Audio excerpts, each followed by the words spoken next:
Coffee, dahi vada या ठिकाणी मिळतो. प्रत्येक वस्तू हे टेस्टी आहे आणि प्रत्येक वस्तूमध्ये स्वाद आहे.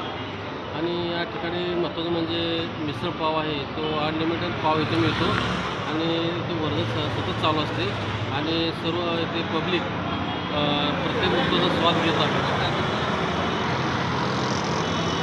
आणि आपल्या मराठीचं पहिले म्हणणार फक्त 5 रुपयाच्या अंतरावरती आहे मोरे मिसळ. आपण पाहिलं असेल एका ग्राहकाचे आपण मत जाणून घेतलं आहे. तर हे आहे मोरिया मिसळ अंबरनाथ वेस्टमध्ये. बस 200 मीटरच्या आतमध्ये आहे. आपण नक्की इथे भेट द्यायला. धन्यवाद.